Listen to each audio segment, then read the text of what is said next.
পাকিস্তানের লাহোরকে হারিয়ে গ্লোবাল লিগের ফাইনালে বাংলাদেশের রংপুর। ফাইনালে কার মুখোমুখি হতে যাচ্ছে রংপুর, বিস্তারিত জানুন পুরো ভিডিওতে। আসরে নিজেদের প্রথম দুই ম্যাচের দুইটিতে জয়ের খুব কাছে গিয়েও হেরেছিল রংপুর রাইডার্স। তাতে ফাইনালের স্বপ্ন অনেকটাই ফিকে হয়ে যায় রাইডার্সদের। তবে তৃতীয় ম্যাচে ঘুরে দাঁড়ায় তারা। তাতে ফাইনালের আশা বাঁচিয়ে রেখেছিল নুরুল হাসান সোহানের দল।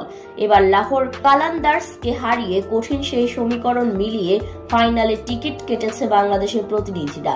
গায়ানায় টস জিতে আগে ব্যাট করতে নেমে 9 ওভারে 1 উইকেট হারিয়ে 85 রান করে রংপুর। ডাকওয়ার্থ লুইস পদ্ধতিতে লাহোরের জন্য লক্ষ্য ছিল 9 ওভারে 111 রান। জবাবে খেলতে নেমে 7 উইকেট হারিয়ে 87 রান বেশি করতে পারেনি তারা। গ্লোবাল সুপার লিগের প্রথম আসরের ফাইনালে রংপুরের প্রতিপক্ষ ভিক্টোরিয়া।